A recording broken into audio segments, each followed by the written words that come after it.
It's time to send things back over to Howard Simon. Doug, joining me courtside, the president of the arena and the Buffalo Sabres, Larry Quinn. We're going to talk some college basketball. I got a feeling we'll mention the Sabres at some point in this as well. They're playing tonight. The poor guy's been trying to watch basketball and stay up with the hockey team. Well, it's the first big crowd of the tournament, obviously, with Canisius playing. What did you think from the attendance we just saw for the Canisius quarterfinal game? It was good. It's about 9,000 people. It had a really nice feel to the building. It was pretty exciting. The game wasn't as exciting, but I think that we'll take the Canisius victory to get onto the semis, and I'm sure that to whoever they play, Loyola or Niagara, ought to be a really great game tomorrow night. So keep it rolling, Buffalo people. Come on out, and you're seeing something very special. Anticipate tomorrow night, now with Canisius in the semis, a similar type of crowd number-wise? Yeah, I think bigger crowd tomorrow night. I mean, if you missed it tonight, you've got children that play basketball, bring them down, because this is, again, it's very something special. So Saturday night, there's a lot of things to do. Tomorrow night, I think it'll be even bigger.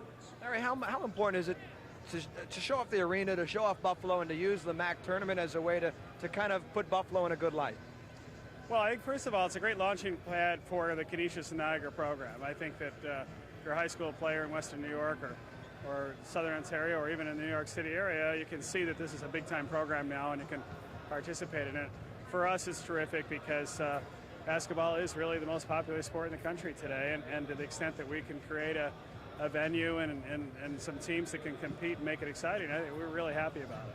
So much planning, getting ready for this tournament. Now that it's here and you've had a chance to see some games, you happy the way things are going?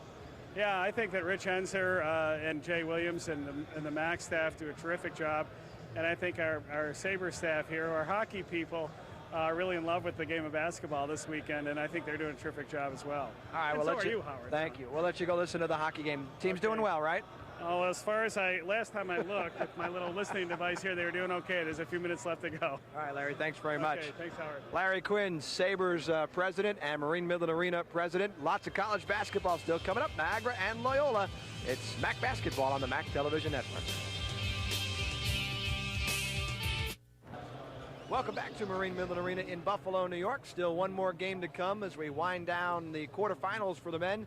Niagara, the 6th seed, and Loyola, the number 3 seed, coming up. And while we wait momentarily for that game to get going, let's look back at some of the highlights from the 1996-97 MAAC basketball season.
A look back at just some of the highlights from the 96-97 MAAC season.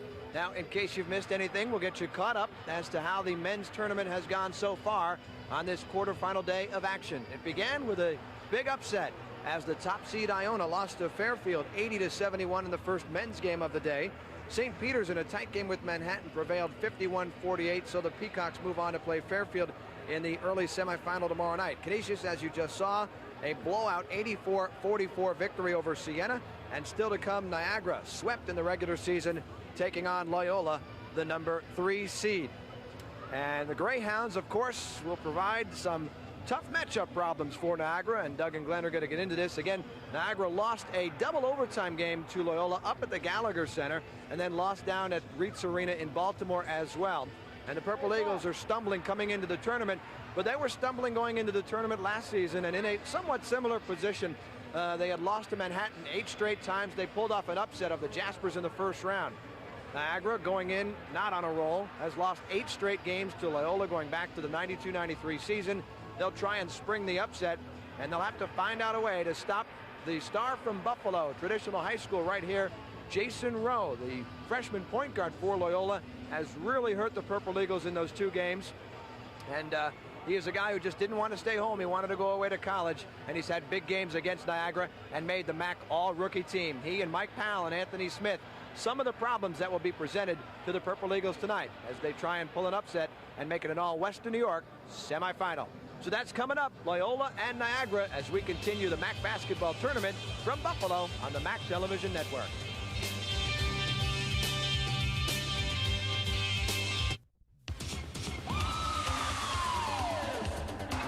Great moments in MAAC tournament history.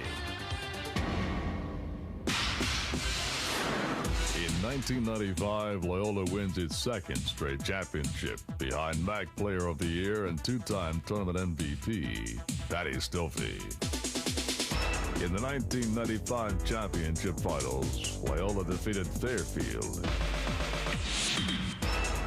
by a score of 67-51 at the Knickerbocker Arena in Albany, New York.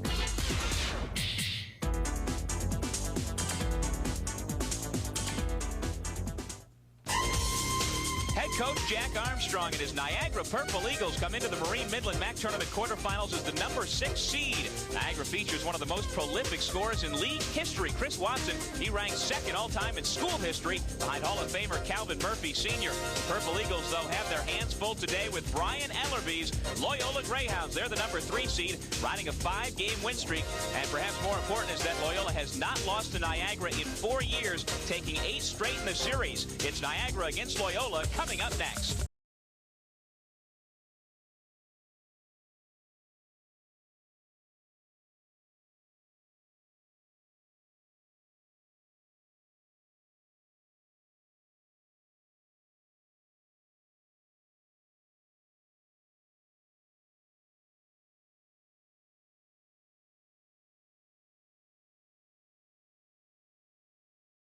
In Buffalo, New York, it's the tournament quarterfinals for the Metro Atlantic Athletic Conference. The number 6 seed Niagara Purple Eagles against the number 3 seed Loyola Greyhounds.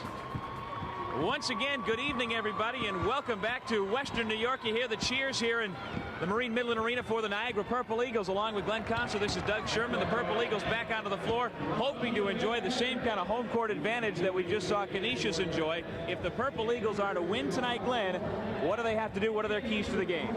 Well, the Purple Eagles have been doing a great job with transition basketball all season. That's not been the problem. It's really running a half-court offense, executing a half-court offense, playing that slow-tempo game. They got to get some outside shooting from guys like O'Connor, and Murphy's going to have to make some outside shots. That's Calvin Murphy Jr., if you haven't noticed. And the other thing that they're going to need to do is they're going to have to get some points in the paint. They're going to go with a bigger lineup tonight, so expect them to pound the ball inside. But the guy that they go to is Chris Watson. Now, Chris Watson has owned Loyola this season. 18 for 23 from the field. You think he's doing a good job against Loyola? They are very concerned about Watson's ability to just do a number on them in the paint. He's got a host of moves. Watson's career best game was 40 points. He really can light it up. Meanwhile, for the other folks, the keys to the game for Loyola. Well, Loyola's going to have to do a good job of spreading the wealth. Obviously, Jason Rowe, Anthony Smith, and our friend Mike Powell could really light it up. But they got to get everybody involved. Guys like Kelly, guys like Cooper, guys like Milt Williams off the bench. Bench contribution is going to be important, and not a very deep team. But the go-to guy is one of the leading scorers in this conference, Mike Powell, who had a very unselfish game the last time these two teams played. He saw lots of double teams. He gave the ball up. Expect Powell now, I think, this game to score a lot of points, because I think those double teams are going to go away. Tempo-wise, I would think Loyola would want to run more than Niagara tonight. Well, I think so, too. But they got to get it off the glass. Platt's going to be an important figure, getting it off the glass and getting it out to Jason Rowe. And, of course, we got the homecoming of Mr. Jason Rowe. Absolutely. We'll have the starting lineups, the introductions of Jason Rowe and the rest of the Loyola Greyhounds coming up against the Niagara Purple Eagles. It's our fourth and final quarterfinal from the Marine Midland Arena in Buffalo.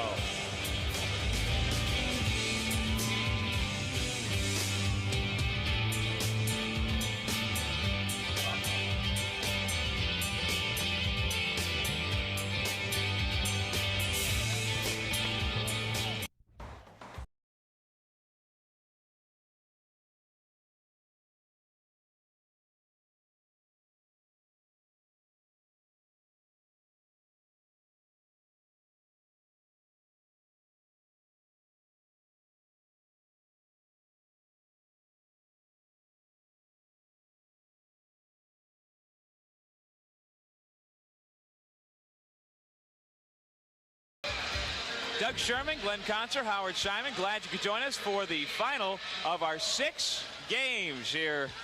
And we've got the starting lineups for the Niagara Purple Eagles, brought to you by Citizens Telecom. Well, Jack Armstrong's going with the big lineup. You know what that means. They're going to try to pound it down low. Young, Watson, and Jobity is their big lineup. O'Connor and Johnson at the guards, and expect them to try to get Loyola into early foul trouble by playing that double low post offense.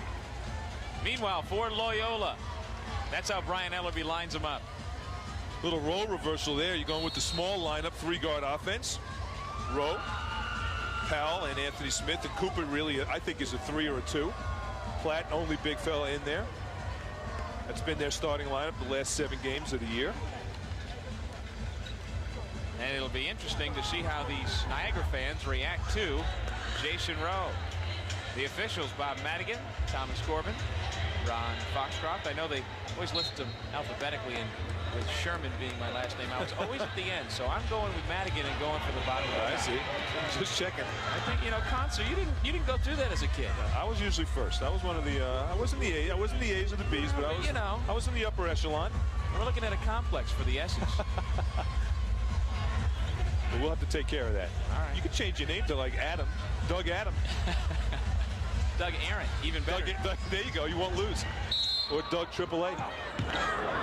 They'll re-jump it. Kevin Jobity and Anthony Smith, a couple of better leapers in the MAAC. Anthony Smith kind of laughing, saying, I wasn't jumping anyhow. Good toss or not. Jeremiah Johnson starting at the point. Calvin Murphy, Jr., that is, will be coming off the bench. The Purple Eagles, being the lower seed, are in their visiting purple uniforms, despite being only about 25 minutes away from their campus. Nice job by Anthony Smith. Got a nice little matchup. Smith on Watson.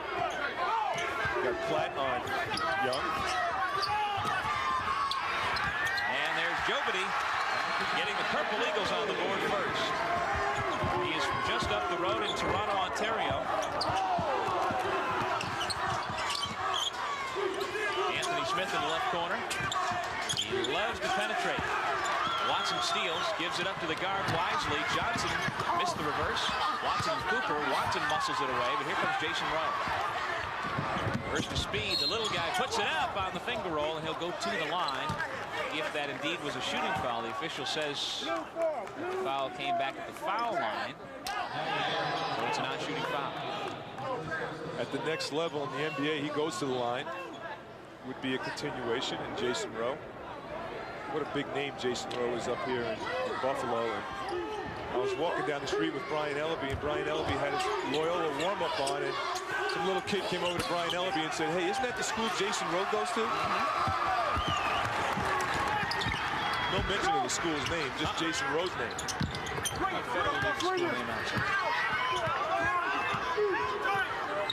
Niagara leading with the basketball, just underway.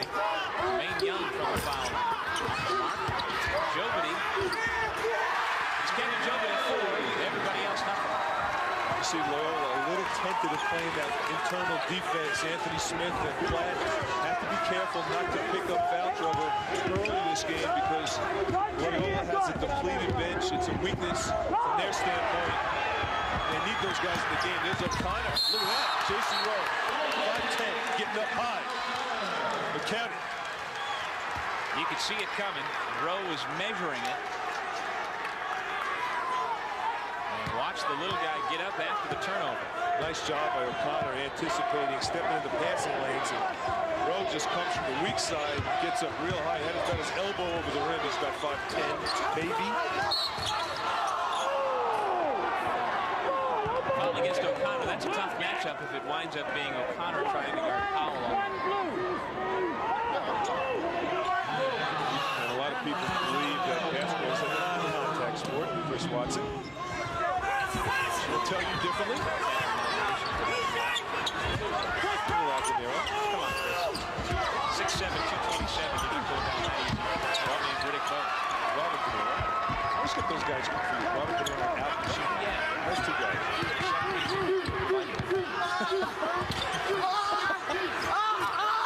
Look at Jeremiah Johnson saying there's another point guard here in Western New York. 22nd timeout call. Well, Jeremiah Johnson averages just under 10 points a game, and he's got his first 2 of the night. 8-0 Niagara. Take a look at the work of Jeremiah Johnson. Well, Jeremiah Johnson's one of the guys that Brian Ellaby and Herb Cruz and the coaching staff of Loyola really fears because of his ability to get in the lane. And they believe he is actually the quickest guard with the basketball vertically in the league. And I think he is as well. And he works. His biggest drawback, though, for Jack Armstrong has been the turnover. No question about it. Actually, Jeremiah Johnson's turnovers included with Calvin Murphy's junior turnovers to have 105 more turnovers than Felton and Fight had. And speaking of turnovers, little schoolyard strip. Jeremiah Johnson on Jason Rowe. Jason Rowe with a big smile on his face, saying it's not going to happen again type smile. Well, as head coach Brian Ellaby had mentioned a couple of days ago, he was somewhat fearful of all the attention Jason would receive in coming back to his hometown for this MAAC tournament. But he seemingly has handled it well. Smith short on the jumper, and Young with the rebound. Niagara 10, Loyola nothing. In our first quarterfinal game today at noon, one of the heavies fell. #1 Iona dug itself a hole and never really could dig itself out. Jobity inside. He's got 6. It's a dozen to nothing. Option A for Niagara. Get it inside. Option B, get it inside. Rowe with another turnover. Johnson drops it off, but we've got a foul against the Greyhounds before the pass. Well, so far through the first 3.5 minutes, it's been all Jeremiah Johnson. So I thought Jeremiah Johnson took it in and over-penetrated too much. Thought he should have stopped it around the foul line, pulled up for his little jumper. Possession, Niagara. Like the Purple Eagles have kicked 4 field goals. 12-0 Niagara. Backdoor alley-oop, and Watson couldn't come down with it. Good job by Anthony Smith to get up. Foul. Dropping it back for Roderick Platt. Smith with the pull-up. Air ball. Well, Loyola swept Niagara in the regular season, but they're certainly not to a sweeping start here tonight in Buffalo, trailing 12-0. Timeout on the floor. We'll be back with more MAAC basketball after this. We're back in Buffalo, where the Purple Eagles have jumped out, stormed out, raced out to a 12-0 lead. Jeremiah Johnson has 4. Kevin Jobity 6, the outside-inside combo. Well, Loyola's really stuck trying to break the goose egg shell, and Brian Ellaby knows that His team is really relying too much on one-on-one opportunities. He's got to get some more touches to guys like Cooper and Kelly and Anthony Smith. There's Smith missing on the left hand. See, it's one pass and it's up. And Niagara now is out rebounding 7-1 against Loyola. No continuity in their offense. No flow. Rowe deflects the ball. Watson lets it go. And it'll be Niagara basketball. 20 seconds on the shot clock. 15:33 left to go in the first half. And this is somewhat of a confidence-building start for Niagara, of course, because Niagara hasn't beaten Loyola in 4 years. 8 tries. Kevin Jokety picks up the personal. A little extracurricular underneath. And so the Greyhounds will get it back. Cooper and Rowe, a couple of freshmen in there, along with Anthony Smith, Roderick Platt, and Mike Powell.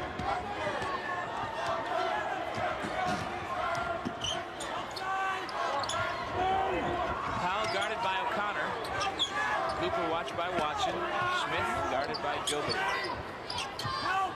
Jason Rowe can't get the seal off the rim. Neither can Anthony Smith. His pass deflected out of bounds. Smith should have shot that one. Had a little 5-foot jump shot right in the paint. Take advantage. But Smith has already missed his first couple field goal tries. Cooper. There we go. Nothing but net. And the Greyhounds are on the board, trailing 12-3. It took 5 minutes for Loyola to score. And Brian Ellerby can now take a little bit of a sigh of relief. Eric Cooper made the All-MAAC rookie team this year. Steal by Roderick Platt. Jason Rowe trying to push it out. Out of bounds, Niagara basketball. Here's another one of the terrific freshmen for Loyola coming in. Darren Kelly replacing Rowe. And so maybe Jason Rowe does have a little bit more in his mind than basketball coming back to Buffalo. Well, I think that was a good pull by Brian Ellerby, just getting him out, let him get composed, let him get his thoughts together. Turnovers, for the most part, even. Eagles by 9 with a basketball. Loyola switching their defense off to a 2-3 zone. Smith will come up and rotate. Calvin Murphy Jr. at the point now for Niagara. He has gotten a number of starts this year. Johnson got the start tonight. Nice touch pass, gets Young open. Can't hit. Goes the other way. Kevin Jokety had his hands on it. And hopefully before he finishes his college career, he'll get enough strength to be able to rip that in. It's Loyola basketball now. Mike Powell takes over at the point. And this is a familiar position for Mike Powell, who played the point all last season. Anthony Smith wheeling and dealing. He's got his first 2. And the Greyhounds are starting to feel comfortable in this game. These two teams played a terrific game up at Niagara back on January 18th. A double overtime thriller. Powell had 36 in. Rowe keyed the overtime. And Loyola got the win. Kelly missed Powell on that opportunity. Watson lays it in. His first bucket. The Archbishop Stepanak grad. He only played 1 year of high school basketball. Chris Watson, in that 1 year, he opened some eyes, but still others were skeptical when he came in. Well, he just outworks people. His whole game is just tenacity. He's not overly athletic, nor is he overly quick. Smith traveled while trying to do the fancy pass underneath. And a good push by Calvin Murphy. See, the weak side defense in transition, Cooper just turned his back. Anytime you turn your back in transition, you're in trouble. Exploited by Mr. Watson.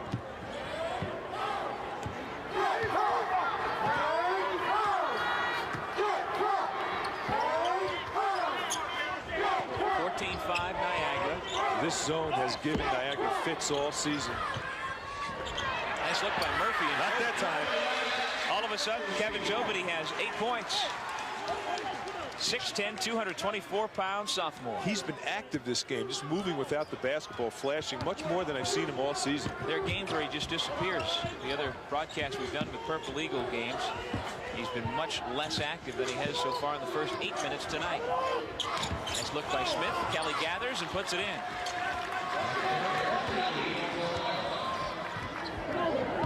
Yeah, Darren Kelly's another one of those guys that could have been on the All-MAAC team, rookie team. Freshman average 9.7 points a game.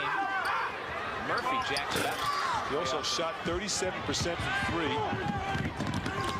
Rowan O'Connor, the pull-up. Another one. Jobity, there he is hustling for the defensive rebound. Jason Rowe has to make sure that he's not pressing. He's got to make sure he lets the game come to him. O'Connor shoots an air ball. There's Nate Bernowski diving on the floor, and Niagara comes up with it because of it. O'Connor's pass is kicked by Kelly, and Niagara will have it.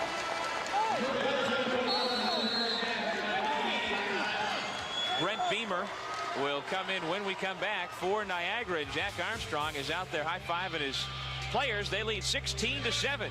We'll step away from Buffalo. You're watching the MAAC Television Network. Experience the sights and sounds of Niagara University.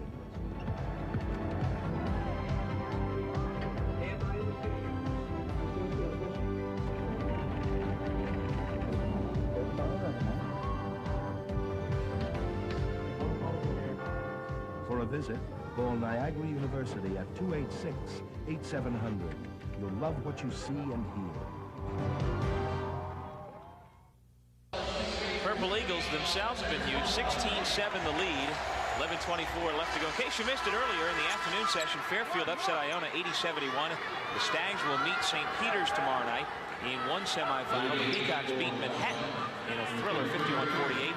And then tonight's earlier session, Canisius routed Siena 84-44, and so the Golden Griffins are waiting to see who they will meet tomorrow night in the second semifinal. And at this point, the way it's going right now, the good folks in Western New York and here at the Green Midland Arena like what they see. They are just salivating over a potential match between Niagara and Canisius tomorrow. For Chris Watson, it's elementary. He's going to the line after drawing the foul. You wonder what makes Chris Watson such an effective low-post player, and he's not overly athletic, he's not overly quick, but he's got great balance and he's got great upper body strength, and he always collects himself before he goes up. He's never off balance, constantly draws fouls. He's a 68% foul shooter. He came in the year after Niagara had the 23-win season, and Brian Clifford and that crew went out. And the class he came in with was rated to be, as he gets a funny roll, and Chris has 3 points, rated to be one of the best in the country. But it didn't really turn out. They were part of the best, the 45th best recruiting class, according to one publication, along with Brent Beamer and Carlos Bradbury, who's no longer in the school. But Watson was not considered to be the stud of that crew, and here he is, the number 2 all-time leading scorer in school history by some guy named Cal Murphy, senior.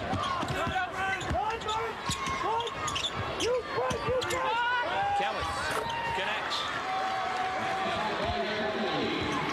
Right now, Jason Rowe and Darren Kelly, they're not freshmen anymore. They've got a lot of games under their belt.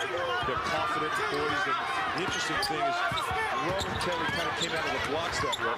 Very confident Kelly, very confident player, not afraid and not bashful just to launch it once in a while. Just take the best shots. 3-second violation call. Greyhounds get it back. Rowe and Cooper. Kelly and Powell. And Roderick Platt. Look away pass that found its way into the stands. Cooper wasn't ready for it. Jason Rowe whistled it right by him. Not too sure if that was a Scud missile thrown by Kelly versus a pass.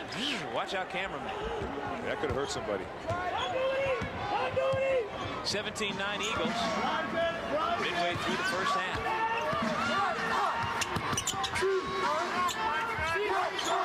Nate Bernowski, one of the members of the All-MAAC academic team this year. Jeremiah Johnson, the starting point guard tonight, back in there. Cross-court pass back to Bernowski. This also by flat in the overplay, and with 12 seconds to shoot, Purple Eagles will get it on the side.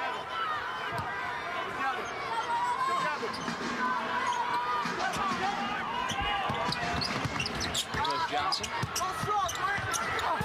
Brent Beamer with the jumper.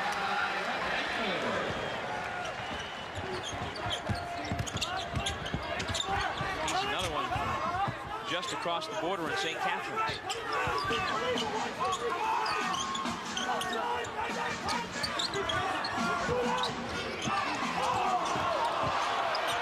Cooper misses. Cooper just couldn't explode off the pump fake and get himself to the basket. Gronowski to Young to Beamer. Took too long to get there. Beamer's really struggled with the same type of an ankle injury that Shannon Bowman has had, bone chips, and it's really hampered his mobility and ability to explode, and he's had a rough year with it. But like Shannon Bowman, he's out there playing. He doesn't appear to have the same kind of ankle cast, if you will, that Shannon wears. Shannon wears something that goes way up on the ankle. Shannon's also carrying a little bit more LBs with him than Beamer is. Indeed he is. Which I'm sure doesn't help things down there. And actually, it'll be interesting to see how Shannon comes out tomorrow night after playing so many hard minutes this afternoon in winning the quarterfinal game, because he's a senior along with Francis, and they laid it all on the line. And it doesn't do any good to take anything back into the locker room at that point, so we'll see what he has left for the rest of the tournament. That's a good point. The type of injury that he has, typically he'll be able to play a couple minutes, and the next day he'll be sore and swollen. And that's something that obviously is going to concern Paul Cormier, because we had a chance to do the game earlier where Fairfield knocks off Iona and had a chance to see just how valuable Shannon Bowman is to this ball club. Just changes the complete complexion. Cooper finds a teammate, it's Powell. 20 seconds on the shot clock.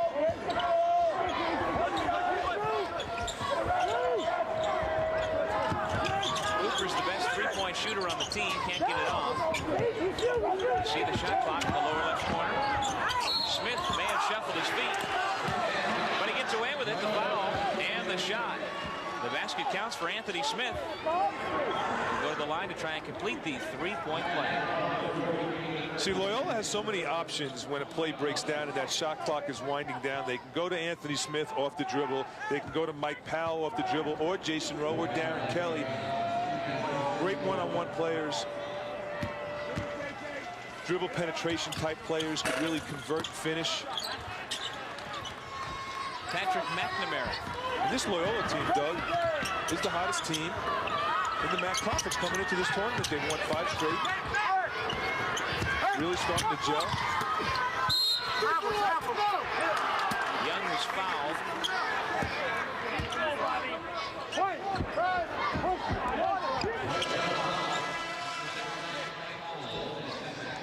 Johnson gets in the lane, penetrating at the seam of the gap of the zone, and Jermaine Young just goes up strong. Here comes Rowe back in. Rowe's also within grasp of setting the all-time single-season three-point record in Loyola history.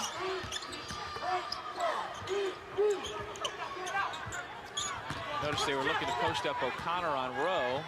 Now Jeff is more accustomed to facing the basket, comes back out on the perimeter. Whistle away, and another 3-second violation. No doubt try to post him up. You're talking 6'3" versus 5'10". And if he's got the moves, why not go after him? Officials timeout on the floor, and we'll take a break with 7:57 left to go in the half. An 8-point game. We'll be back with more MAAC basketball after this.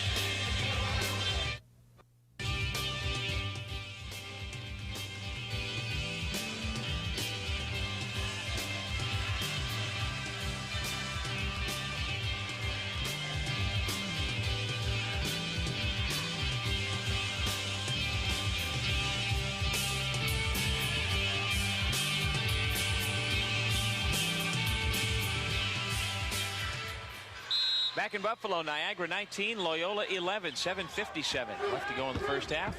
Along with Glenn Concert and Howard Simon.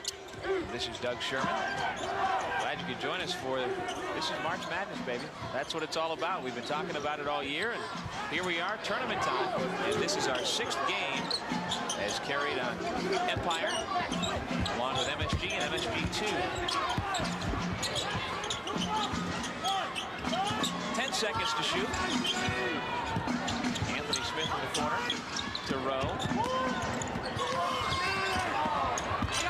1 second to shoot. Kelly doesn't realize it, and that's a shot clock violation. I'll tell you what a difference a few days makes. Last time we saw Loyola play Niagara a couple of weeks ago down in Baltimore, Jason Rowe and Anthony Smith each played just about the perfect game. Well, Jason Rowe just has been a little nervous. I think there's a lot of pressure on him coming back. I think he's not letting the game come to him and forcing a couple of issues on the floor. And he's also not being verbal this game. He's kind of quiet. Turnovers now mounting a little bit for Loyola. He needs to be more verbal and needs to step it up a notch and become more the team leader. Not worried about playing back home to Buffalo. Kick basketball to reset the shot clock at 35 seconds. 7:05 left in the game clock.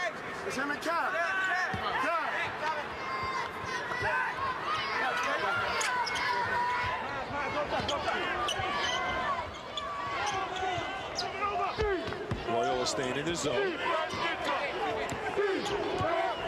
It's a 3-2 look. 3 guards out top. Once the ball's passed into the corner, it becomes 2-3. So it shifts. Once that first pass is made, that's a nice look inside. Watson sealed. Cooper was too late. The ball fake set that up by O'Connor. That was sweet. Watson in the passing lane. Always pick up a loose ball. Don't try to dribble it.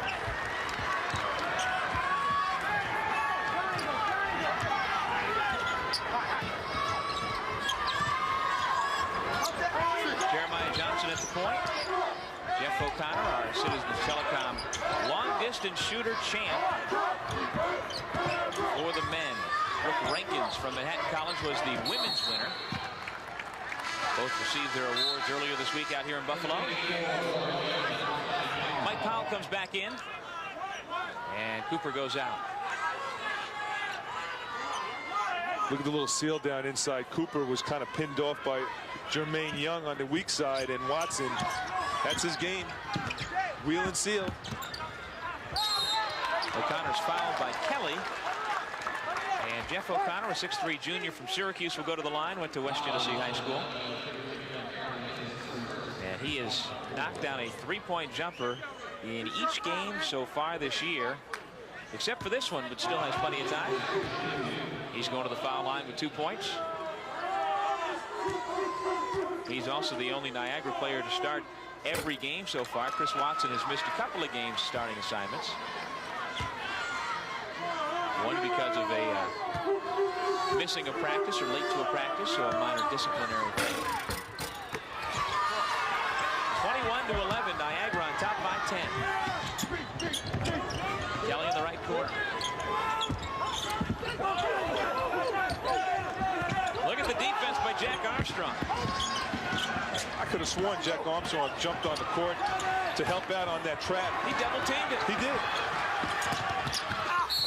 O'Connor will go back to the line. Now, in all seriousness, could that be viewed as illegal as a coach? I mean, if you're there, as long as you're out of bounds.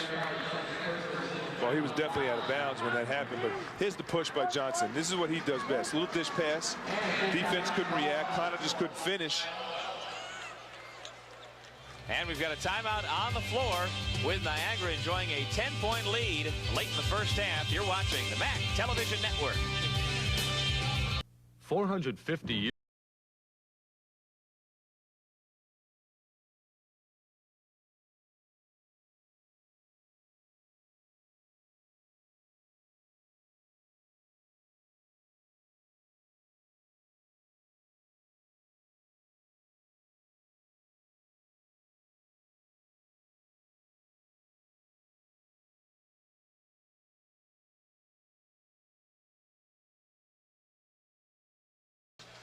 Just in case you wonder what coaches do on the sideline, sometimes they get very involved in traps. Look at Jack Armstrong, gets his hands up. He doesn't want to reach. He doesn't want to pick up the steal himself. So he backs off, and actually that play led to the transition game, which put O'Connor to the line. From that replay angle, you can see that he was not as involved in the play as he looked like originally from our angle across the court. He did everything he could to stay off the court. Walking a tightrope. And not get a deflection.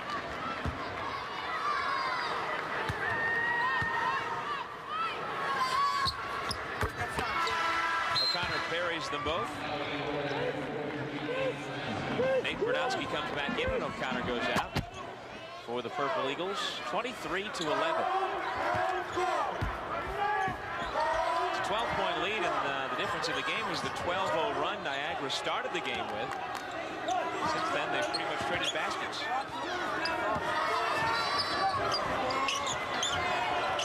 Niagara shooting much better from the floor, as you'd expect, 56%, while Loyola only 31%. Niagara's now playing just solid defense. They're out of the zone, going to a man. Powell's yet to score. He misses. 5 minutes left until halftime. Solid job defensively by Niagara. Just played straight up. Nobody was reaching. Nobody was lunging. Forced Loyola to take a shot that was undesirable. 15 seconds on the shot clock. Jobity to the corner. Johnson got tied up, and that should be, yes, a traveling violation. There's a turnover for Johnson. Coming back into the game is Calvin Murphy Jr. We talked about the turnovers. He just goes up. Got to put it on the floor before you come down. He didn't do it. He got called for the travel, and we talked about that. Jeremiah Johnson and Calvin Murphy have 105 more turnovers than the guards of last year's Niagara team did. Ronald Felton, Jeremy Fife. Once again, we talked about the courage of Ronald Felton, who's struck down with leukemia. He's doing well. Saw him at the last time we played. Loyola played, and we televised the Loyola Niagara game. And our prayers and hopes are with the Felton family. Great kid. Luke Dobrich into the game. A 6-foot, 156-pound freshman from Illinois. Missed the first 6 games with a stomach ailment. Hopefully he's back on a more normal diet to get that weight up. He is a skinny young man. Aaron Kelly at the line.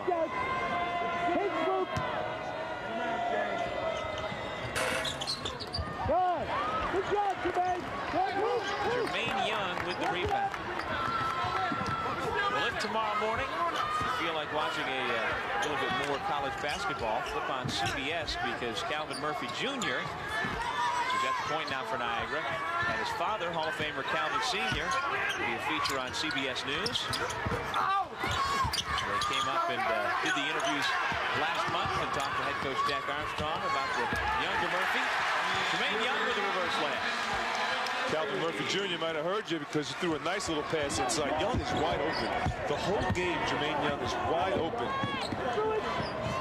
Because everybody's focusing on Watson.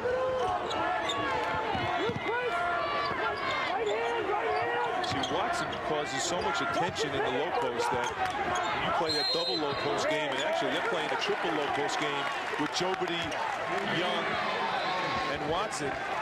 Someone's going to be open. Now watch this. Everybody's looking at Watson on the left side of your screen. Look who's open on the right side. Jermaine Young. Fired up, Jermaine Young. 10th turnover for Loyola. They still have 3.5 minutes left to go in the first half. As important as anything, the big three of Rowe, Powell, and Smith have combined for 4 points so far.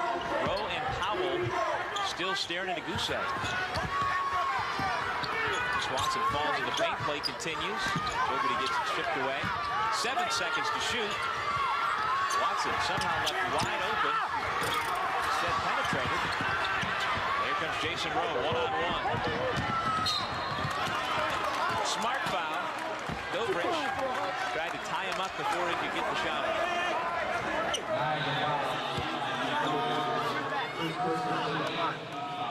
You really could see the explosiveness of Young. A little shake move out top, draws the defense. Just couldn't hold on to it. He's having a real tough time holding on to the basketball. The handle's not there for him. But I have a funny feeling, kind of a sneaky suspicion that that's going to turn around for him in the second half. Misses from the line, but Roderick Platt trying to give his team a lift.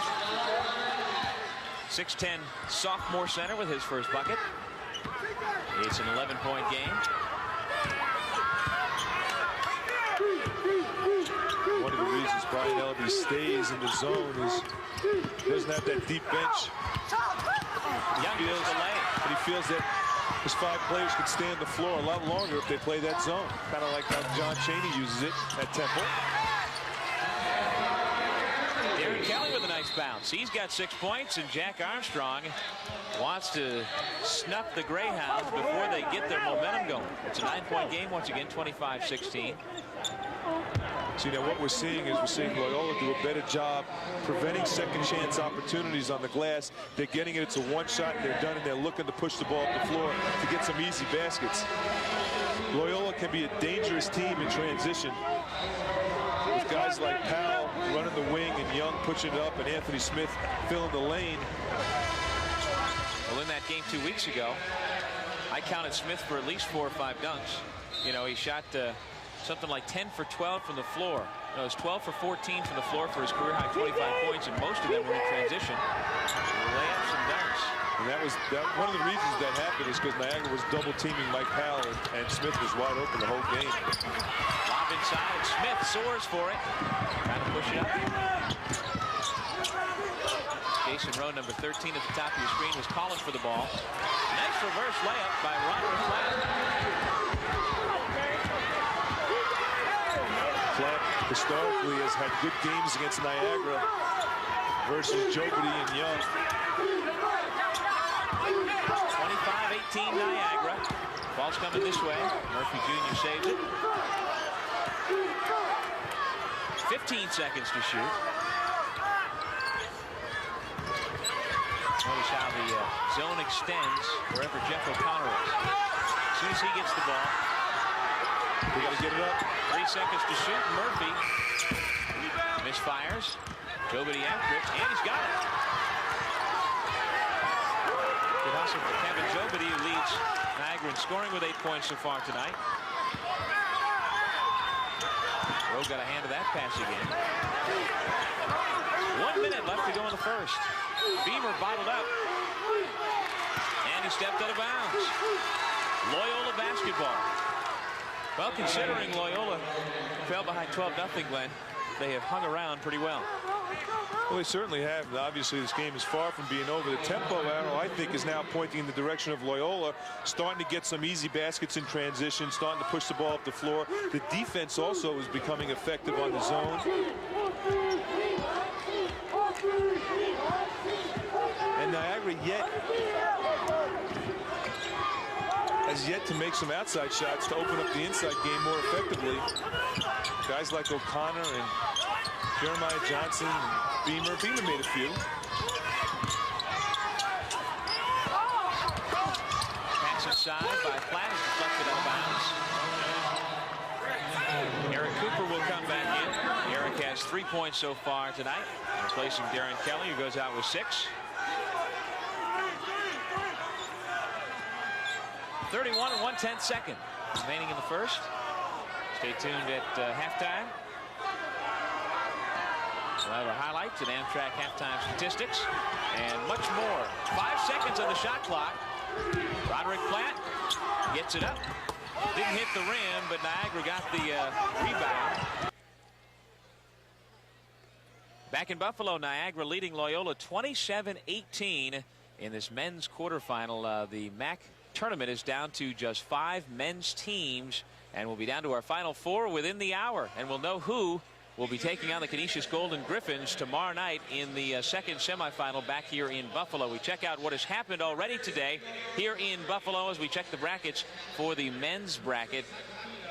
And you see St. Peter's and Fairfield have made it through.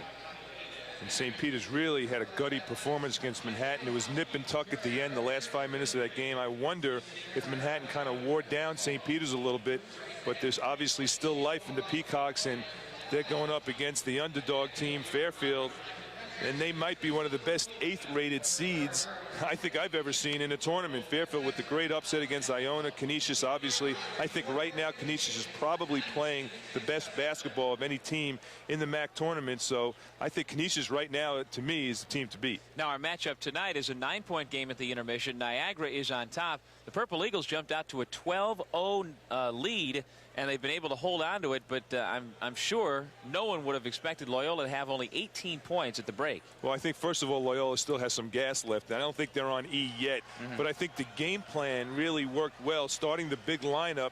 But the game plan was to try to get some of the Loyola players in foul trouble. They went with the 3 big guys, Jermaine Young, and they went with Watson, and of course with Jobity, and that was effective because 3 guys all of a sudden had that low post game. They had 3 options in the paint, but no one got in foul trouble because Loyola stayed in the zone. So all of a sudden the game plan was effective, but maybe not effective enough. Loyola still has lots left in the second half, and Jason Rowe, obviously, you know he's going to have a big second half. Yeah, he still hasn't scored. Neither has Mike Powell. We'll talk about the highlights and the Amtrak halftime statistics when we come back to Buffalo. We're at the break, 27-18 on the MAAC Television Network. Back at the Marine Midland MAAC tournament, brought to you by Pepsi, as Niagara leads the Loyola Greyhounds 27-18 at the intermission. Welcome back, everybody, inside the arena. Doug Sherman with you. Glad you could join us. And one of the great parts about this week coming out to Buffalo has been the announcement of all the awards. We've got the MAAC Coach of the Year, MAAC Rookie of the Year, MAAC Player of the Year, and one thing I always love is the MAAC First Team All-Stars, which we take a look at here.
At the half, Niagara 27, Loyola 18 in our final men's quarterfinal of the day. We'll be back with a look at the highlights and much more coming up on the MAAC Basketball Network. Experience the sights and sounds of Niagara University.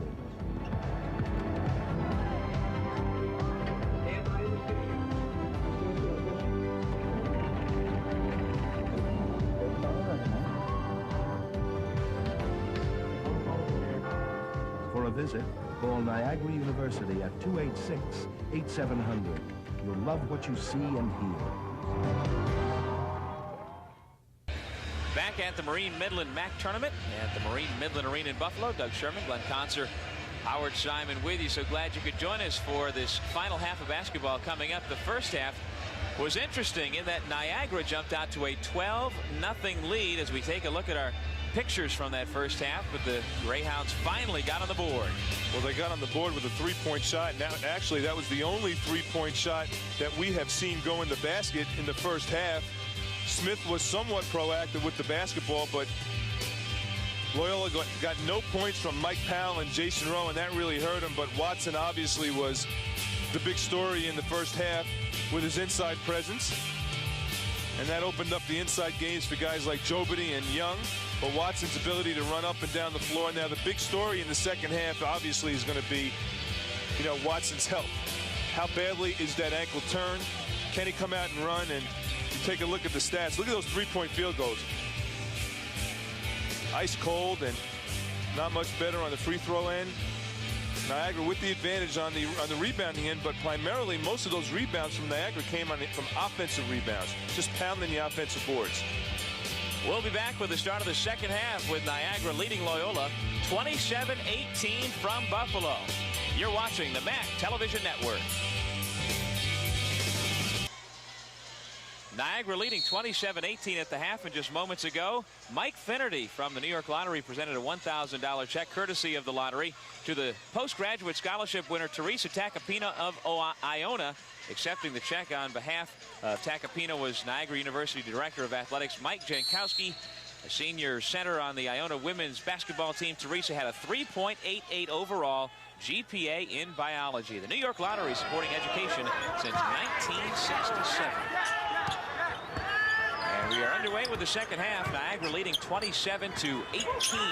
Mike Powell has yet to score. We have an update on Chris Watson. The all-star for the Purple Eagles has a sprained ankle. They teamed it up, and he is in the starting lineup for the second half. Ball out of bounds. Leading scores. Kevin Jobity had 8 quick points. Watson's got 7. O'Connor and Johnson 4 apiece. Well, for Loyola, not much to choose from. Kelly 7, Platt and Smith 4 each for their total of only 18 points. Here's Roderick Platt. Here comes Watson. And Powell sneaks in from behind and takes it away. Jack Armstrong making the change defensively, going to a 2-3 zone. Now going to the man. Showed the 2-3 zone. Now went back to the man. Look at that. Jason Rowe drops it off. And clock will go to the line. Shot clock was winding down. I thought Rowe was going to have to put it out. Slinking pass first. 1 minute into the second half. And Brian Ellerby told Jason at halftime, just take it to him.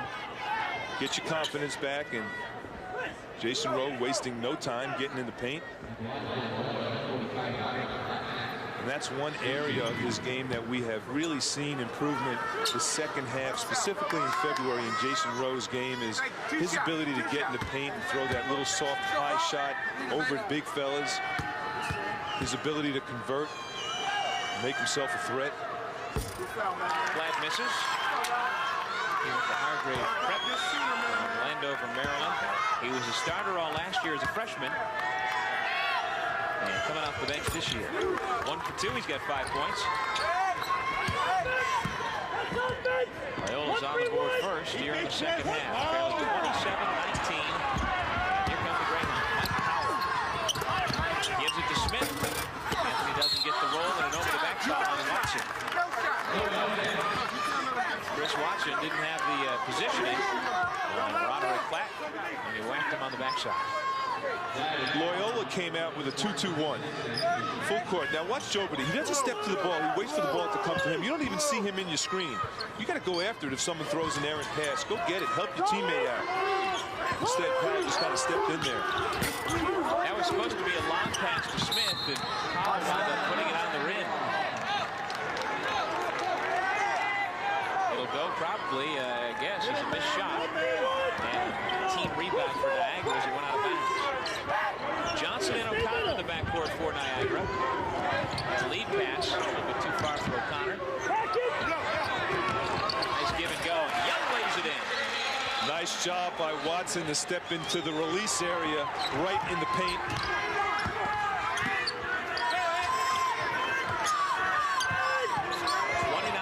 Niagara. Flat. Doesn't get the roll, but he had Jermaine Young on his hip once again.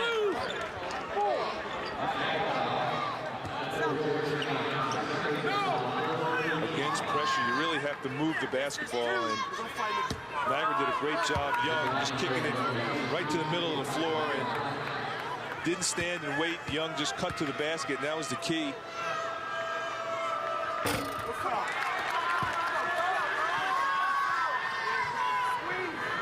Flat only a 61% foul shooter. Get him out! Get him out! Greyhounds still looking for their 20th point. And they finally get it 22 minutes into the game.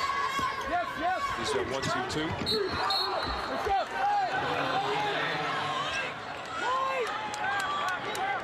See the quickness of Jason Rowe rotating over.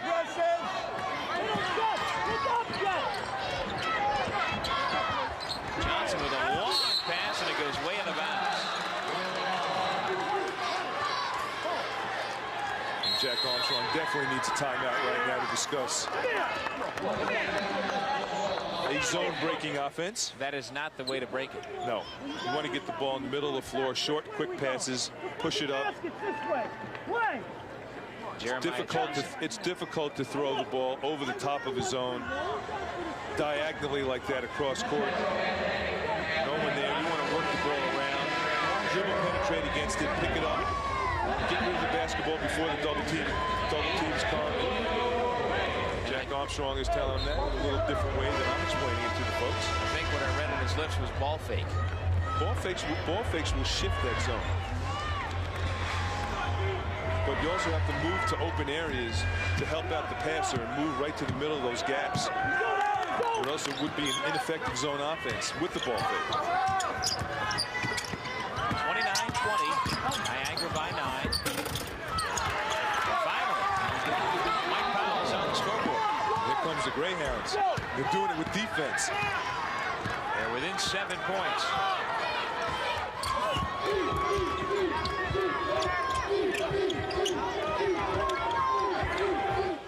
Powell right up on O'Connor. He's a great outside shooter. Johnson thought about it, gave it to Young. Cooper with the rebound.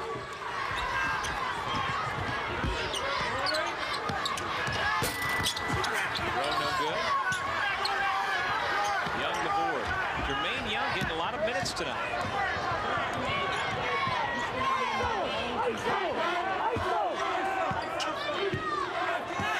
Loyola getting out of the zone now. Going straight man. Chris Watson, strong to the basket. He's got 9. The young man who said baseball was his first love, but then his body kept growing and turned into a hoop story. Pretty good one. Platt will go back to the line. All of a sudden, things are starting to change offensively for Loyola. They're getting penetration not only from Jason Rowe, but from Anthony Smith. Nice dish. Jobity just totally out of position on that play. Smith just draws the defense. Got to make those dunks. Doug, you got to make them. Flush them down. Just like in your glory days. Yeah. He barely touched the net. Wouldn't that be nice? Flat with 7 points. One shot. I've always maintained along with a lot of other people, just for one day, I'd love to have like a Michael Jordan's legs. Get one day, just one time. Just not at one occasion, just to come down and take off from the foul line and slam on someone, scream a little bit. Wouldn't know what to do with that jumping again. It probably landed my head.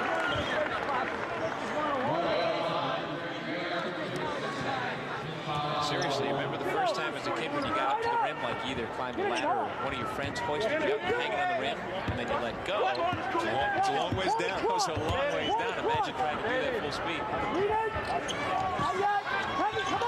They're trapping in the corners now, much more active. switching it up. Brian Elby doing a nice job changing his defense every other time down, going from man to zone. Now the Greyhounds sitting back in that zone, but it's an aggressive zone. Man-to-man principles. Nate Bernowski. Side to Watson, 5 seconds as you see to shoot. Double dribble before Watson could lay it in. Man, it looked like bees on honey when Watson caught the ball on the blocks. And we have an officials timeout on the court. 31-24, Niagara the lead over Loyola. 15:58 left to go in the second. We'll be back with more MAAC basketball after this. Welcome to Loyola College in Maryland.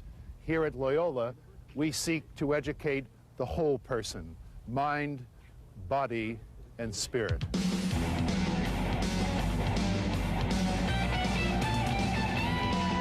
Loyola believes in excellence, academic excellence, and athletic excellence. At Loyola, it takes more than just being an athlete to make it. I think the athletics makes you more focused on your academics. And so here at Loyola, I find a good balance between athletics and academics. I think I've learned a lot from playing lacrosse. You prioritize your work. You feel good about yourself. I'm taken away from that, the feeling that you can accomplish things. Walking through campus, I mean, obviously parents are happy if they have one daughter or son here. People get to know you. Next year, a freshman comes in from the same family. Students come to Loyola because they want the skills that will help them make a good living. We give them the skills that will help them to make a good life.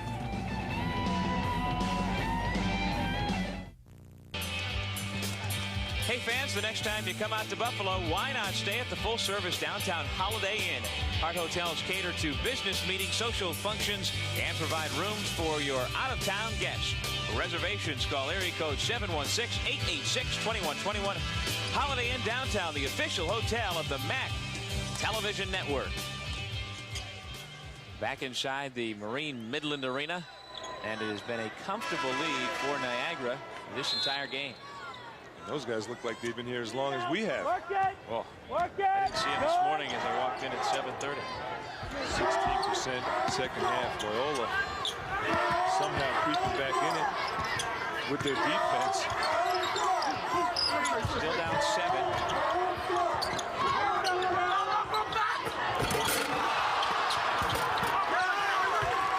Anthony Smith is capable of the highlight reel slams. They give that basket to Cooper on the follow. There's that full court swarming pressure. One alley-oop to another. That one wasn't even close. Throw the bounce pass, sneak it in.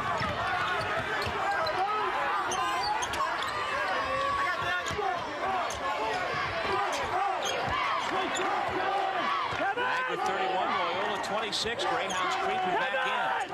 They trailed 12-0 out of the gate. And this is the closest that they've been since. Smith picked up his dribble. 5 seconds to shoot. Kelly tries to drive on O'Connor. O'Connor on his way to the floor. Stripped the ball. Kelly gets it to Cooper. Jovity looks hurt. He's just hanging out, laying on the floor next to the ref.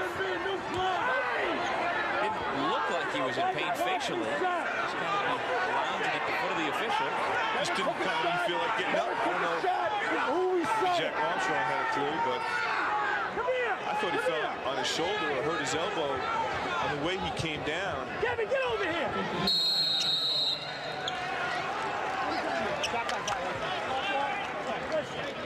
Jermaine's got you.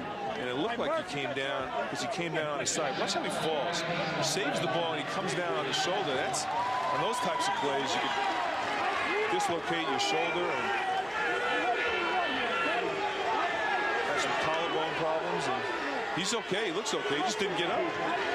Brian Elby's having the same conversation. Hey, he just didn't get up. I mean, he definitely fell to the hardwood hard, but he didn't appear to be in so much pain that he couldn't try and get up. Nonetheless, Purple Eagles basketball leading 31-26. O'Connor and Bernowski in the backcourt. Calvin Murphy Jr. back in there. And Darren Kelly takes the ball away. Greyhounds running. Kelly crossover and a foul before the shot.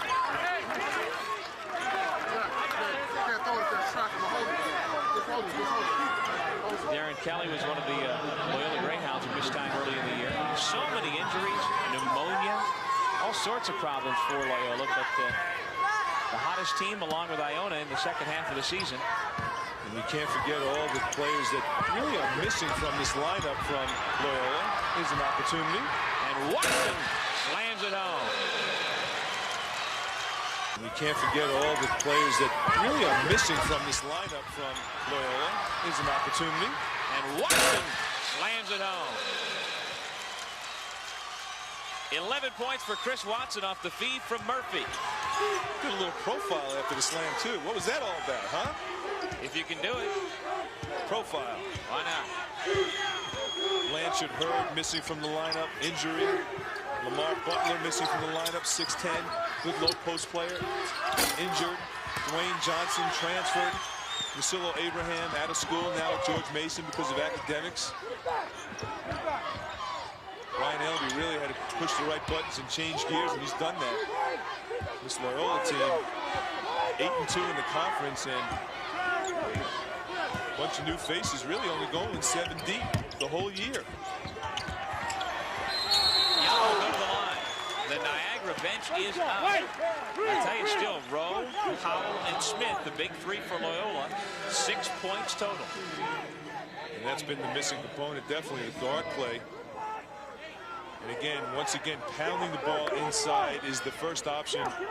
Nice little curl back. See it curl back in? Threw it kind of like to the baseline and it curled back into Young. Catches and goes up strong. Jermaine Young playing with lots of emotion this evening. 6'8" junior from White Plains. Misses on that. He's only a 55% foul shooter. He and Chris Watson, both from White Plains.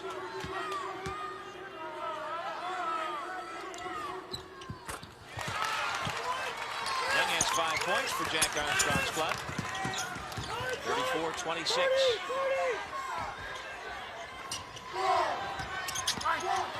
Powell, short. He gets it back and lays it in. Powell's got 4.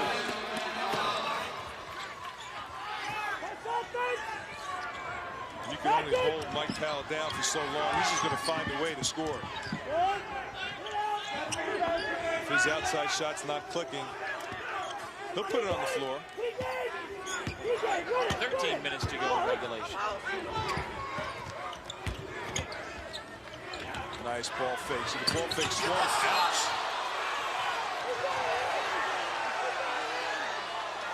Anthony Smith swatted the ball, made some contact on the way by. O'Connor wanted the foul, but boy, he got all ball. Statement block right there. Statement is, don't even try it.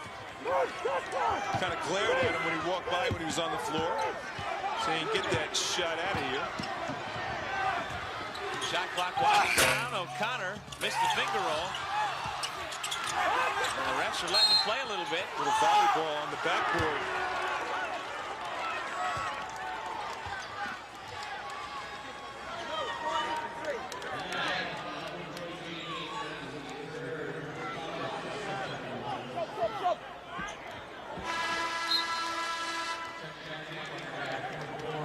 Jobity back in.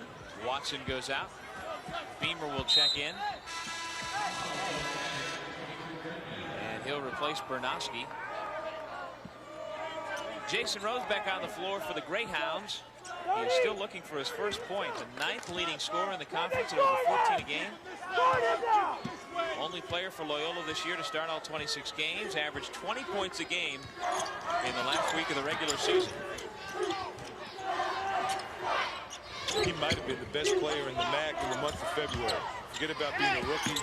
Just flat out played nice. Great defense. Just have not seen it this evening here in his hometown. Calvin Murphy Jr. running the show at the point. Jobity's return pass goes into the Niagara bench.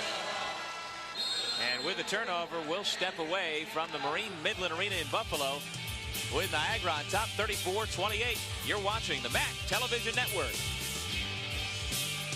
Distinguish yourself at Manhattan College, ranked among the top Northeastern colleges and universities by U.S. News and World Report. Join our caring campus community in Riverdale, New York, where the student-to-professor ratio is 15-to-1. Be part of an impressive group of Manhattan College alumni, ranked 3rd in the nation in corporate leadership. Whether your goal is business, arts, education, engineering, or science, we'll help you show the world what makes you unique. Call 1-800-MC2-EXCEL. 11:56 remaining in the second. 34-28 Niagara. Purple Eagles jumped out to the 12-0 lead to start off the ball game. Loyola's made a couple of mini runs, still trying to get back in it. They cut it to 5 a few moments ago. Certainly the game not over. Loyola's capable of stringing together 6, 8, 10 points real fast, but they've not done it so far. No, they haven't. I think what's been hurting Niagara right now is every time they make a couple of baskets, they throw the ball away, and every time you think they're going to blow Loyola out, those turnovers come up to haunt them and stop the momentum. And it typically has been allowing Loyola to stay in this game. Turnovers at the wrong place at the wrong time. Starting front court for the Purple Eagles, outplaying the starting front court for the Greyhounds. 24 points to 17, 14 rebounds to 9. Calvin Murphy Jr. strips Jason Rowe. Beamer back to Murphy. Missed on the little runner. Powell fell and was able to get the pass off. Powell's all right. You see him come back into your picture. There he is. That was a nice little schoolyard strip by Calvin Murphy Jr. Twice now Jason Rowe has had his pocket picked. 11 seconds on the shot clock. Count the basket for Anthony Smith, and he'll go to the line.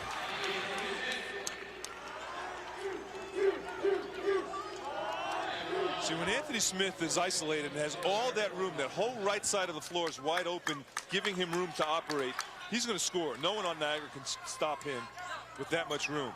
He needs help. The transfer student from Duquesne University. Chris Watson back in for Niagara, replacing Jobity.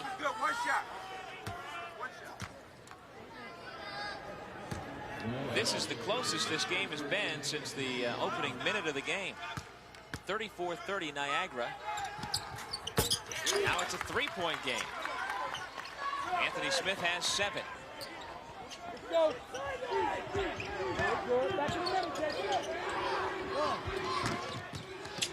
Chris Watson. And they will bring it back out. 11 minutes left. That's a nice play by Niagara. Didn't have anything. Just kick it out. Turnovers once again. Turnovers once again. Both ways. We can see that again. Jeff O'Connor got a hand on the arm of Jason Rowe as he was reaching out to try and catch that lead pass. I think that might have been a catchable pass, and O'Connor got away with one. Errant pass out top, trying to throw it across the court, and the pass just was too long. Got to throw a little bounce pass, let him catch it, make sure it goes up. Jeremiah Johnson. He scored 2 early hoops, and now he's got 6. It's a 5-point game again in favor of Niagara. Jack Armstrong now going with the smaller team, Jeremiah Johnson and Calvin Murphy Jr. Once again, Rowe gets the pass swiped away, and an intentional foul called against Jason Rowe. Gave a little shoulder shove. And how about the reaction to the fans to Calvin Murphy Jr. Calvin Murphy is in Jason Rowe's pants defensively. He stripped him the play before. Deflection, little bump, really frustrating Jason Rowe all over the floor. That is a good call by the officials. Absolutely. Terrific call by the officials. And Murph just digging down on defense. Calvin Murphy is quite capable. One of the games we saw earlier this year here in Buffalo against Fairfield, he had 13 assists and ran the point most of the game. 1 out of 2 from the line. I think it's a terrific story that Calvin Murphy Jr. decided to come to Niagara, where his dad was an All-American. A lot of kids shy away from that pressure, which I certainly can understand. He really welcomed it. Felt it was an honor.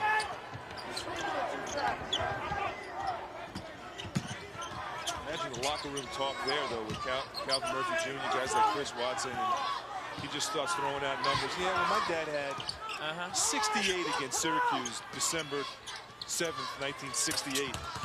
That's all, 68. Not a smart play by Anthony Smith. And I think Milt Williams said the same thing to him, and Anthony didn't like it. Milt Williams just into the game, the senior. Well, Smith comes from really under the... He was almost on the baseline to block that shot. No knee, like blocking a jump shot. Check out the hoop, and Niagara once again has an 8-point lead. And Williams turns the ball over. Johnson lost the dribble, but he was fouled by Milt Williams. But you can see it on the face of Milt Williams right there. He's been sitting all night. He gets in, starts chirping with one of his teammates, and then turns it over and commits the foul. Kind of lunged in for that ball. Not much contact. Niagara 39, Loyola 31. Still plenty of time. The Greyhounds have never led. This crowd really getting behind Niagara now as you see him start to pull away. Johnson can't finish. Flat the rebound. He left the ball exposed, and it was knocked out of bounds. It'll be Loyola basketball.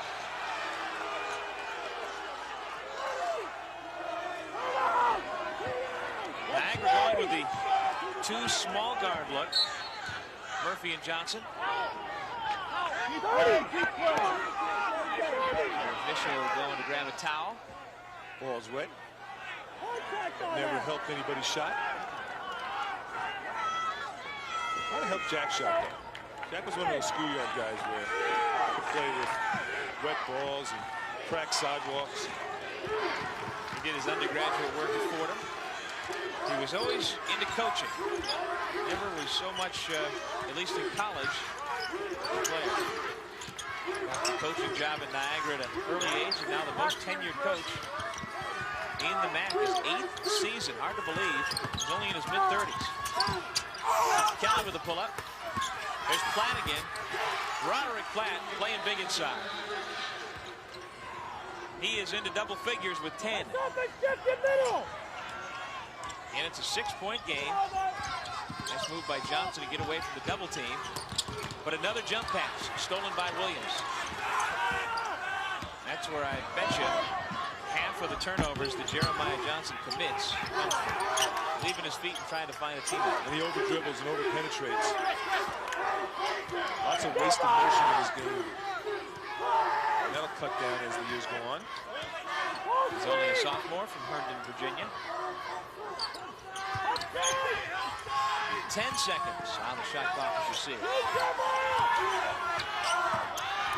2-point jumper is good. Darren Kelly, he has 9. And Loyola is back within 4.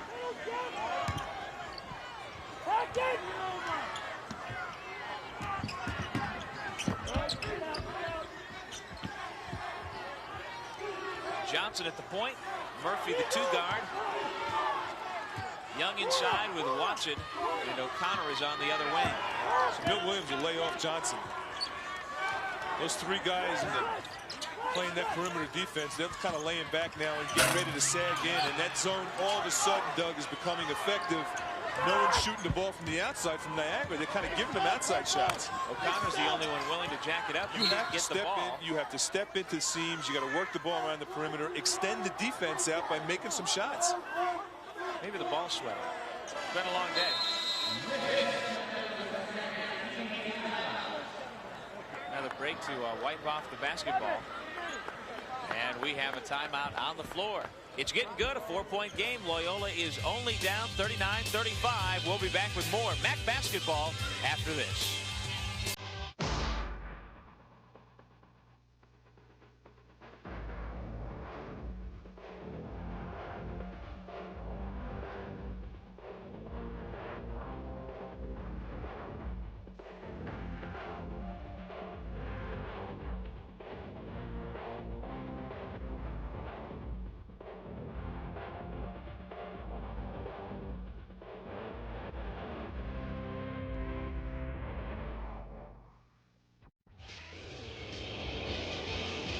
The Metro Atlantic Athletic Conference postseason tournament. This quarterfinal game between the Niagara Purple Eagles and the Loyola College Greyhounds from the Marine Midland Arena in Buffalo, New York. Doug Sherman along with Glenn Conser and Howard Simon. 39-35. Purple Eagles trying to hold on with 7:10 to go. That's in eternity. Well, Brian Ellaby's zone now is becoming so effective because it's soft on the perimeter, yet strong internally, and that's what they're doing. They're collapsing on Jack Armstrong's big fellas inside, and all of a sudden, the tide has turned. Loyola has a chance to cut that lead down to 2 or 3. The bucket here.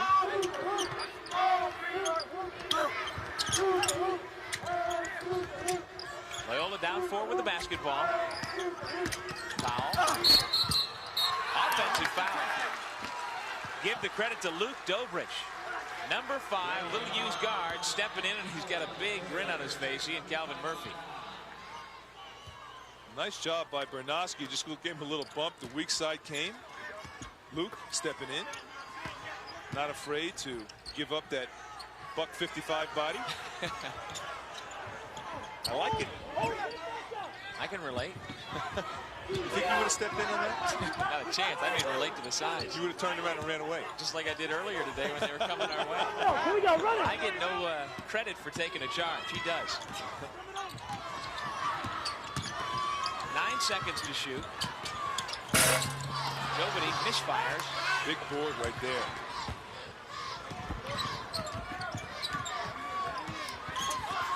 Nice crossover by He'll go to the line to shoot 2.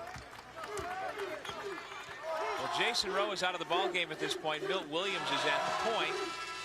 And Rowe has not scored yet, as we've told you about, and he has not been held scoreless at all in his entire college career. It's not the ultimate homecoming for Jason Rowe, but he's one of those guys that understands and will sacrifice. Milt Williams brings some defense to the table. Had the intentional foul, and Brian Ellerby sitting him down, let him watch a little bit. Smith short of the foul shot. The low for Jason Rowe this year, 2 points a couple of times, once against Iona and once against UNC Greensboro. And as we've talked about, the month of February, fantastic for Rowe. Double figures in each of his last 10 games. Anthony Smith connects. It's a 3-point game. 8 points for Anthony. All Loyola's doing now is extending the zone out the half court. Niagara's really going to take care of the basketball. See, I think guys like Watson's got a flash in the middle, help out Johnson. Foul against Darren Kelly.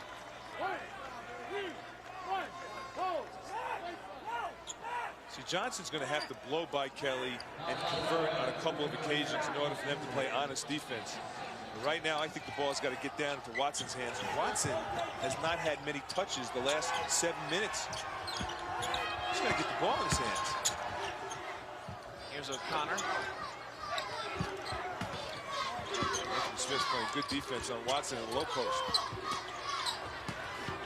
Blocked from behind by Smith. Right now, Smith is actually playing behind Watson. A 3-point bucket would tie it. But an offensive foul against Anthony Smith. Chris Watson drew it. And that's a turnover. Anthony Smith on the low blocks, picking up the personal. This is a seasoned, experienced low post defensive player. Watch how Watson just kind of draws it. Kind of leans forward, gets a little tap, and looked like he got hit by a brick building on that play, but he drew it. That's the second time he took the Nesty plunge. 6'7", 227, I'm telling you. I think he might have went down the same way if you would have hit him on that play. I think you're right, giving no credit to me. Niagara gets it across the timeline and calls for a full timeout. So we'll take a break with 5:14 left to go. This is the closest it's been since the opening moments. You're watching the MAAC Television Network. Experience the sights and sounds of Niagara University.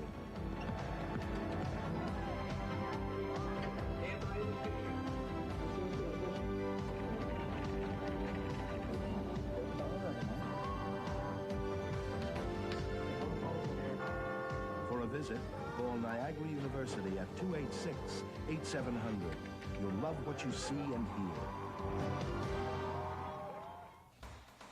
This game is brought to you in part by Pepsi Cola, the official soft drink of the MAAC. By Citizens Telecom, the official telecommunications company of the MAAC. By Marine Midland Bank, banking for the real world. By New York Lottery, they're the hottest tickets in town. And by Amtrak, the smarter shuttle.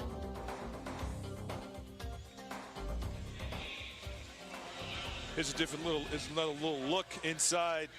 Watson just drawing the defense. That was a little love tap. It was a nasty plunge. Come on. A little love tap that was made into a little different tap. It's like a moving violation.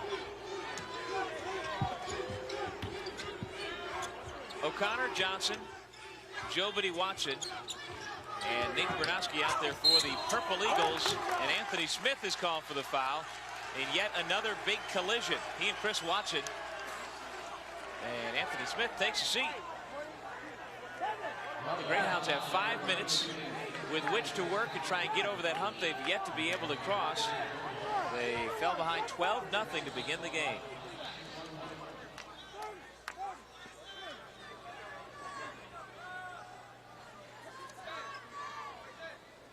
Not exactly a shooting clinic here in the second half. 33% for Niagara, 38% from the floor for Loyola. Watson misses. Great hustle by Johnson, though. Purple Eagles with another chance. Loyola switching to a man-to-man, and I think Loyola's got to do a better job pressuring Jeremiah Johnson and O'Connor. This is a turnover-prone Niagara team, and they got to get up on them. Create some possessions. Still plenty of time. 10 seconds to shoot. Johnson. Good. 8 points for Jeremiah Johnson. And Niagara's back up by 5.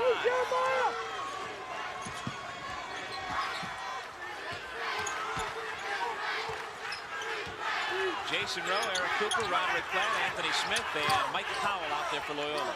Here's Powell as a step to the basket. Whistle. Count the basket and the foul against Niagara. Nate Bernowski. And Jack Armstrong is not scratching the back of his head, but he wants an offensive charge. See, Jeff O'Connor just didn't see the ball. He's face guarding Mike Powell.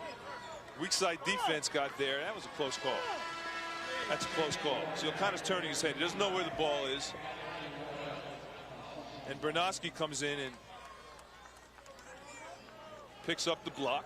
And all of a sudden, if Powell can make this shot. Loosen that tie. Brian Ellaby was working. Still down 3. He's going to say if he makes a shot, they're down 2. And Brian Ellaby has got the coat off. The tie's getting a little lower from the neck. That top button's unbuttoned. Jack Armstrong, meanwhile, you see at the top of your screen, still working it in full attire. Jack likes staying clothed. A lot of coaches like to do a little burlesque routine, you know? To be honest with you, I like Jack staying clothed, too. Shot clock, you see, down to 8. O'Connor driving baseline. Forces up a wild air ball. Here come the Greyhounds. Down 3. Great behind the back dribble by Kelly, but he couldn't control it. Johnson did just enough to make him lose it out of bounds. All he had to do was slow his game up a little bit and wait for his team to come down. It would have been a 3-on-1 fast break.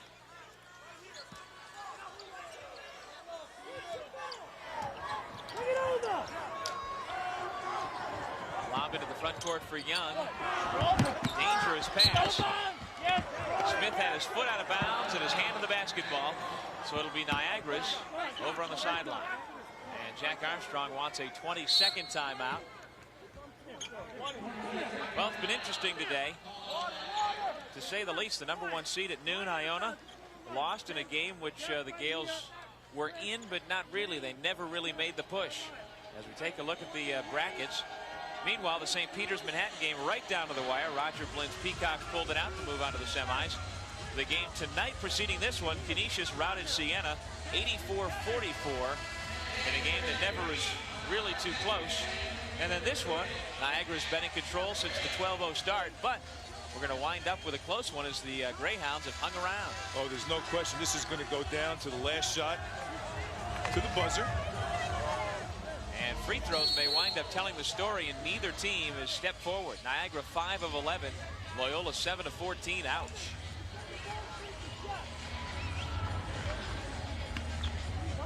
Kevin, go get it. Kevin, go. Get it back. Watson inbounds to Young. Gave the hot potato back to Chris Watson. 15 seconds on the shot clock. Connor gets a pick. Johnson's going to have to do something. Inside the Young, 3 seconds to shoot. Shot blocked by Smith. The ball never would have gotten up to the rim. So many of the Loyola players are playing out of position. You got Smith playing that power forward spot. He's really a 2-guard or a 3-player. We haven't seen much of Eric Cooper here in the second half. He's back into the game. He's the best three-point shooter on the team. He has just 3 so far tonight. Smith trying to create. Forced up a wild turnaround. Loose on the floor. And a jump ball. It's Niagara possession. 2:25 remaining in the second. I thought Anthony Smith should have kicked it out. He didn't have anything. Tried to use his athletic ability to create a shot. Kick it out. Show some patience. Now watch this. He picks up his dribble. He doesn't have anything one way. Turns the other way. Doesn't have anything there either. He just kind of leaps. Didn't have much. And Jobity actually got a small smidgen of that ball. Jobity's the best shot blocker in the conference. And Johnson, one of the better penetrators as well. Jeremiah Johnson with 10 points. A huge basket in a big sequence. Explosive speed racer.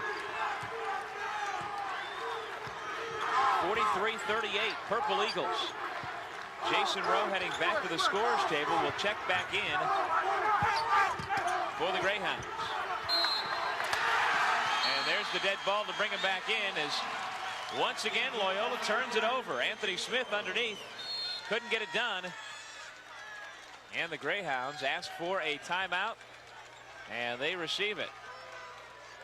That's a full timeout called with under 2 minutes remaining. Niagara 43, Loyola 38. We'll be back with more MAAC basketball after this.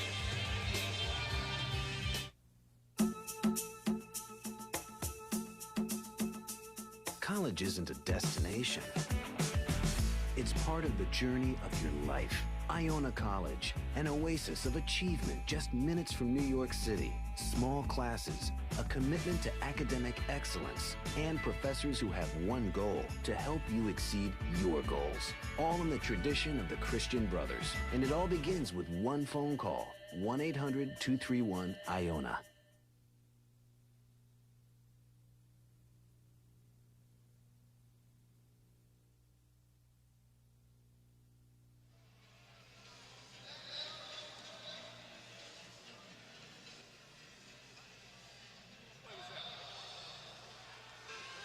Back in Buffalo, and our New York Lottery play of the game is right there. Anthony Smith, one of the more acrobatic basketball players in the MAAC, with that little layup, and that's good for our New York Lottery play of the game. New York Lottery supporting education since 1967. Minute 55 left in regulation. Niagara on top, 43-38. Timeout situation. Niagara's got 1 remaining. Loyola has none. Possession arrow is with the Greyhounds. Jason Rowe just caught the ear of the official with a little bit of, come on, man. Been a frustrating night, that kind of night for Jason Rowe. And it's unfortunate that we really didn't have the chance to see the real Jason Rowe. You know, Jack Armstrong didn't want to see the real Jason Rowe. Platt comes in, Cooper goes out. Now, this Loyola team has been just such a tough team to play come conference time. They swept 4 teams in the conference: Manhattan, Niagara, Siena, and Fairfield. Loyola beat twice, split with Niagara, actually lost both times, beat them both times. Excuse me. Loyola beat them both times. Manhattan, Niagara, Siena, and Fairfield. And here, Niagara's trying to break that spell, that 4-year spell. Kind of like that curse of Finney, Stephen King.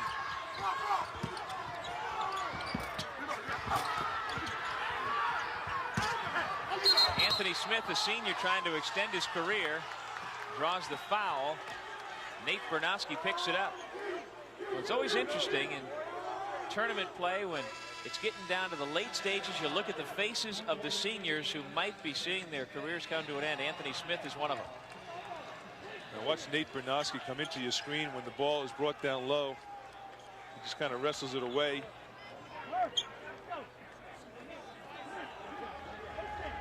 Nate Bernowski with his 5th. He is fouled out.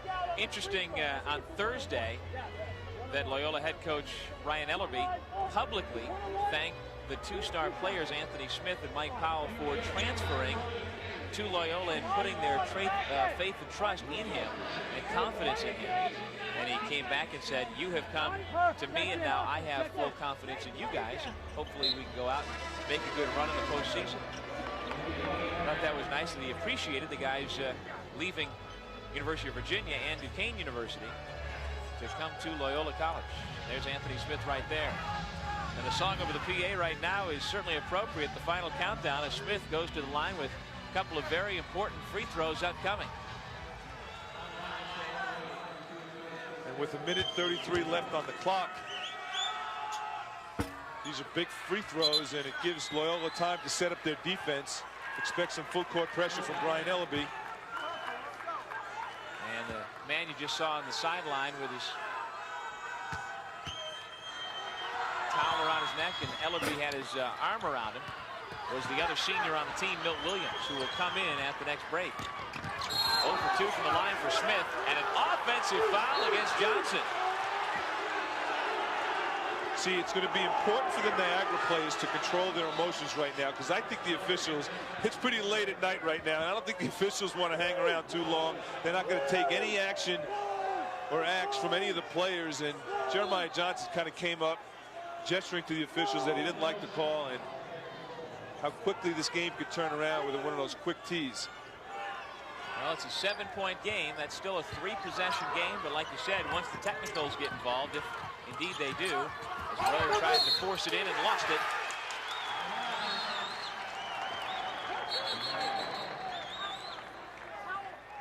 Jeff O'Connor slow getting up, and they will take a break to dry up the perspiration on the floor. Niagara 45, Loyola 38. The winner of this game will face Canisius tomorrow night at 8 o'clock in the second semifinal. First semifinal will have Fairfield against St. Peter's. A lot of surprises today. Johnson strong to the hole, and he puts it in. 12 points for Jeremiah Johnson. Now it's a 9-point game. Williams to Smith, dribbled it off the foot of a Niagara player, and a whistle and a foul against Loyola and against Anthony Smith. That's the third on him, and the fans here of the Purple Eagles can sense it. There will be a Western New York showdown in their minds tomorrow night. Not over yet. Still 9 points is doable in 61 seconds.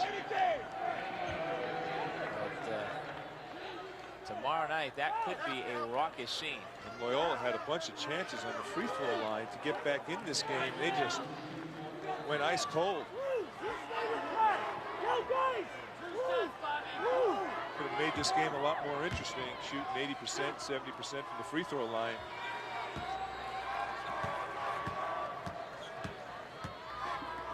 Conversely, these are big free throws. One more. One shot.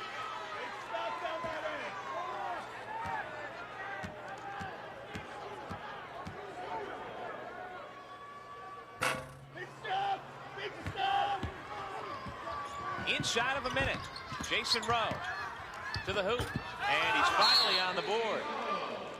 39 minutes and 5.5 seconds into the game, And finally, number 9 scorer in the league scores, so he will not be held scoreless in a single game his freshman year. But I'm sure that is little consolation at this point. Take a look at Jason Rowe and kind of wonder what he's thinking. One of the things I know he's thinking is he wishes there was another 20 minutes left on the clock so he could get into some offense, get into the flow of this game. He was really taken out. But I tell you what, Jeremiah Johnson, Calvin Murphy Jr. did a great job defending Jason Rowe. Really got down, banged him around a little bit, took him out of his game. I have to say I'm surprised, especially by the way Calvin Murphy Jr.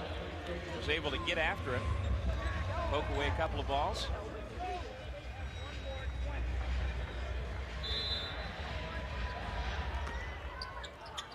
Watson the inbound. Darren Kelly with a reach in. And Johnson will go to the line. That's the 4th on Kelly. And Johnson, a 77% foul shooter, will get 2. Both teams over the 10 foul limit. Chris Watson was back at midcourt, giving direction to some of his younger teammates. Jack Armstrong works the sideline. Everybody else is blue. Kevin stays with black. Well, it's kind of excited to be out here at this point. We went over to the University of Buffalo yesterday, day before yesterday, hard to keep track. But we went over there nonetheless, and it's a nice gym. I can remember they've got a great facility over there. At this point, it was the day before yesterday. Because right now we're into tomorrow. That's true. But with the University of Buffalo coming on strong, both Canisius and Niagara with this nice new facility, and also St. Bonaventure, they are trying to rejuvenate what used to be the Little 3 into the Big 4. Back in the glory days in the late 60s and early 70s, they feel like they're getting back to it now.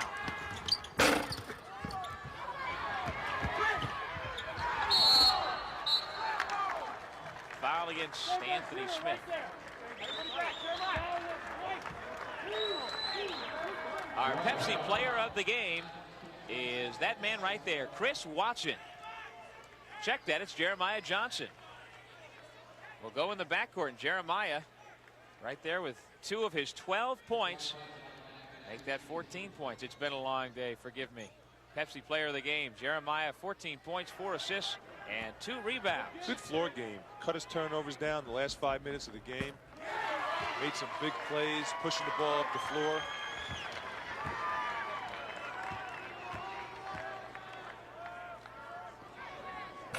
Played some good defense as well.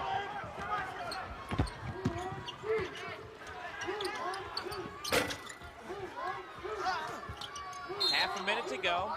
Whistle underneath, and not pleased with anybody wearing purple at this point. That's Calvin Murphy Jr. and Jason Rowe talking about it.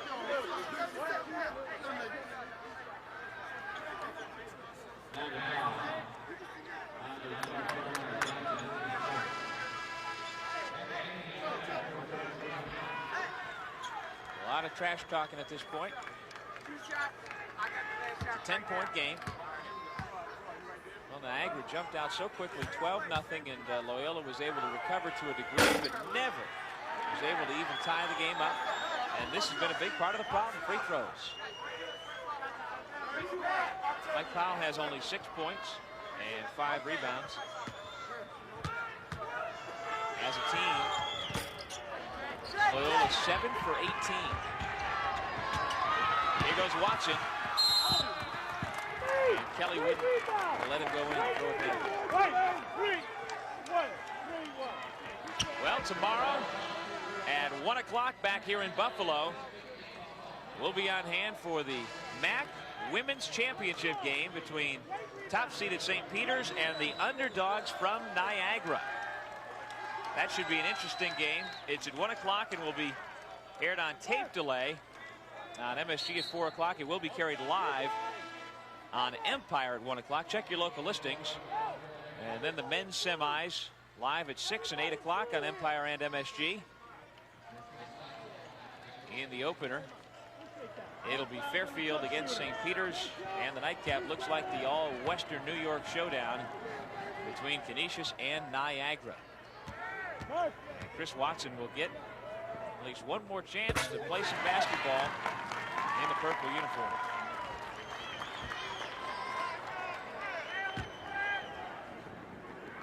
I mentioned it earlier, great careers. Anthony Smith, now a senior. Terrific career here at Loyola. Milt Williams, too. He is the last remaining member of the 1994 Loyola NCAA squad. And he will be using up his eligibility in about 15 seconds.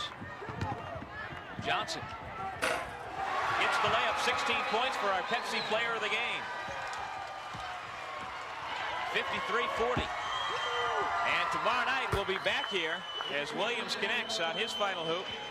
We'll be back with Niagara against Canisius. We'll take a break and come back to the Marine Midland Arena to wrap up a long day of basketball. Final 53-43 on the MAAC Television Network.